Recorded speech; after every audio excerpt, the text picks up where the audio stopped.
যাৰ কাৰণে পলয় নিৰাময় সভা অনুষ্ঠিত কৰিছে শ্ৰী শ্ৰী অনিৰুদ্ধ কলাক্ষেত্ৰৰ স্থলীত। মই পুনৰ ক'ব বিচাৰিছোঁ যে 2007 চনৰ পৰা নিৰ্মাণ হোৱা কলাক্ষেত্ৰ আজিও সম্পূৰ্ণ হৈ নুঠিল।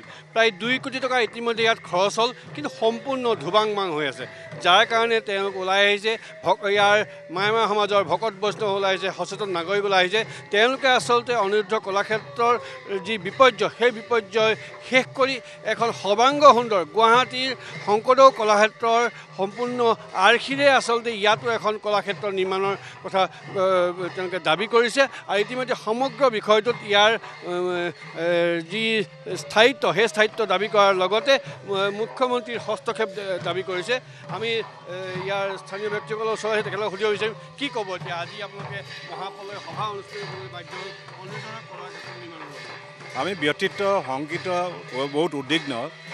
অনিৰুদ্ধদেৱ গুৰুজনা শংকৰদেৱ মাধৱদেৱ গোপালদেৱ যিধৰণে প্ৰখ্যাত ধৰ্মগুৰুৰ উপৰিও তেওঁলোক বিৰাট কলাকৃষ্টি সাধক আছিলে, ঠিক তেনেধৰণে শ্ৰী শ্ৰী অনিৰুদ্ধ গুৰুজনাও মহাপণ্ডিত আছিলে। তেখেত অসমৰ আপোনাৰ ভট্টদেৱৰ সমসাময়িক এজন ফাৰ্ষ্ট অসমৰ পুৰুষ ৰাইটাৰ হয়। তেখেতৰ 182টা গীত আছে। তেখেতৰ নিজ শাস্ত্ৰ গদ্যৰ কথা ইতিমধ্যে ক'লোৱেই।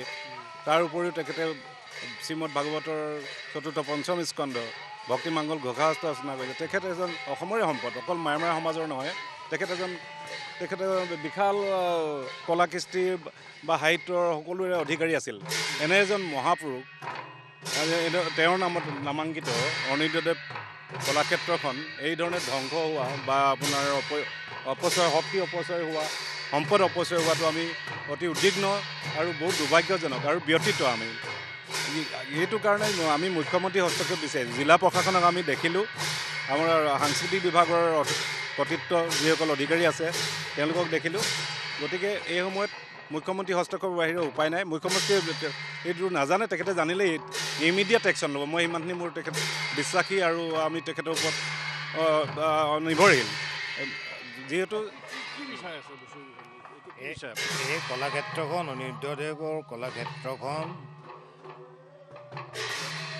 এই শিষ্যসকলে উপকৃত হোৱাকৈ হৈ উঠাটো বিচাৰোঁ, যাতে এনেকুৱা ধৰণে হওক যিটো নেকি গুৱাহাটী শংকৰদেৱ কলাক্ষেত্ৰৰ লগত আমি একে সমসাময়িকভাৱে দেখাত সমসাময়িক হয়, সেই হোৱাটো বিচাৰোঁ। ইয়াৰ বিচাৰ অতি সোনকালে চৰকাৰে লওক, প্ৰশাসনে উন্নতি কৰি দিয়ক, চৰকাৰে উন্নতি কৰি দিয়ক, যাতে আমি অনিৰুদ্ধৰ শিষ্যখিনি ইয়াৰ পৰা আমি উপকৃত হওঁ। যথেষ্ট গুৰুত্বপূৰ্ণ কথা। আচলতে শ্ৰী শ্ৰী অনিৰুদ্ধ কলাক্ষেত্ৰৰ নামত আচলতে যি বিপৰ্যয় আৰম্ভ হ'ল, আজিলৈকে কলাক্ষেত্ৰত 2007 চনৰ পৰা 2 কোটি টকা ইয়াত আবণ্টন দিলে, কিন্তু তাৰ পাছতো আচলতে সমগ্ৰ যি ভৱন, সেই ভৱনটো চুৰি হ'ল বা বিভিন্ন বিপৰ্যয় হ'ল, ব্যাপক খেলি মেলি হ'ল। কিন্তু এই কলাক্ষেত্ৰখন আজিলৈকে ৰাইজৰ বাবে মুকলি নহ'ল বা সৰ্বাংগ সুন্দৰ নহ'ল। গতিকে এখেতসকলে দাবী কৰিছে, সচেতন নাগৰিকে দাবী কৰিছে, ইয়াৰ ভকতসকলে বিচাৰিছে যে মুখ্যমন্ত্ৰীয়ে আচলতে এই সমগ্ৰ বিষয়টো হস্তক্ষেপ কৰিব লাগে।